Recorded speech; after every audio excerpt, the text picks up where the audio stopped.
السلام علیکم جی۔ آج کا جو ٹاپک ہے توسط سے میرے بھائی ہیں، انہوں نے مجھے میسج کیا کہ باجی ہر شے تے گال کرندے وے اسا غریب لوگ ہیں، ساڈی تے کوئی سندا نہیں، اسا کو تے سیدھے منہ سلام دا جواب کوئی نہیں دیندا، غرور تے گال کرو۔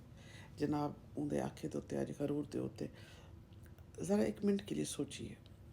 سرائکی میں شروع کیا کہ وہ سب سرائکی ہیں، لیکن اردو سب سنتے ہیں، سمجھتے ہیں، تو بات اردو میں کروں گی۔ ایک لمحے کے لیے سوچئے، کس بات کا غرور ہے انسان کو؟ جوانی پر؟ یہ وہ مہمان ہے جو بغیر بتائے آتی ہے اور بغیر بتائے چلی جاتی ہے۔ حسن پر؟ ایک دن وہی چہرہ آئینے سے نظریں چرا رہا ہوگا۔ پیسے پر جو ہاتھ کی میل ہے، نہ قبر میں ساتھ جائے گا، نہ حساب کتاب کے دن کام آئے گا، کیونکہ وہاں رشوت تو نہیں چلتی نا۔ آخر کار ہم سب نے مٹی میں مل جانا ہے، میں نے بھی، آپ نے بھی، اور وہ بھی جس پہ آپ نے ظلم کیا ہے۔ سب نے برابر مٹی میں جانا ہے۔ پھر یہ انا، یہ ضد، یہ دوسروں کو نیچا دکھانے کی عادت کیوں؟ کیا ثابت کرنا چاہتے ہیں آپ؟ کسی کا دل توڑ کر سکون ملا کبھی؟ کسی کو رلا کر خوشی ملی؟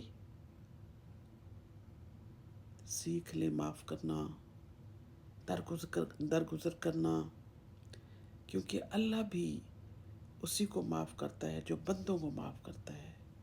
اللہ بھی ایسے معاف نہیں کرتا۔ 4 دن کی زندگی ہے، اس میں نفرت جمع کر کے کیا کریں گے؟ کچھ حاصل نہیں ہونے والا۔ دوسروں کے کام آئیے، کسی کا بوجھ ہلکا کر دیجئے، کسی کے آنسو پوچھ لیجئے، یہی تو اصل عبادت ہے۔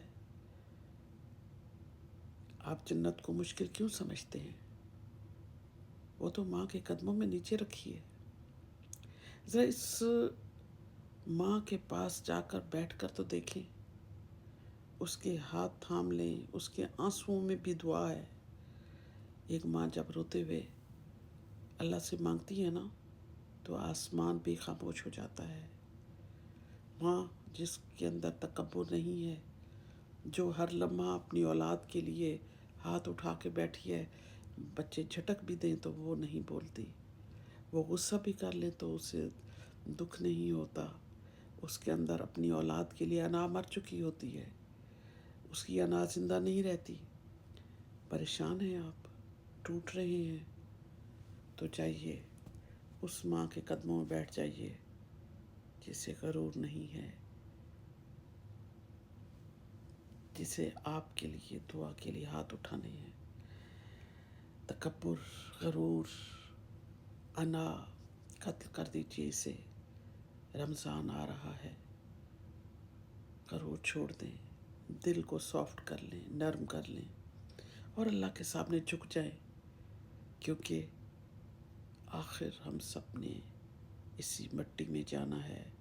تو کیوں نہ ہم اپنے اللہ کو راضی کر کے جائیں، اللہ سے لو لگا لیں، اللہ سے بات کر لیں۔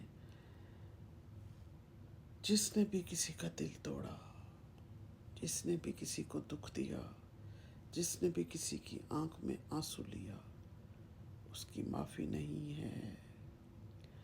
ہم غرور میں اتنے ڈوبے ہوئے ہیں، میں کیوں بولوں، میں کیوں بات کروں، میں کیوں جھکوں؟ انا آڑے آ رہی ہے، انا جس نے ستیہ ناش پھیر دیا ہے۔ معافی مانگ لیجئے، سے سوری، سے تھینک یو کہنا سیکھ لیجئے۔ اسی میں بڑائی ہے، اسی میں عزت ہے، اسی میں توقیر ہے۔ کون چھوٹا کون بڑا؟ آج مجھے اس کی بات اتنی عجیب لگ رہی تھی۔ اسلام کا جواب ہمیں کوئی نہیں دیتا، ہم غریب ہیں، کس بات کی انا؟ ایک ہی صف میں کھڑے ہو گئے محمود و ایاز، نہ کوئی بندہ رہا نہ بندہ نواز۔ کفن ایک جیسا، قبر ایک جیسی، جنازے میں سب ایک جیسے کھڑے ہیں، پھر کس چیز کا فرق؟ وہ امیر میں غریب، میں امیر وہ غریب۔ خدا کے لیے اس تفریق کو ختم کر دیجئے، مٹا دیجئے اس تفریق کو۔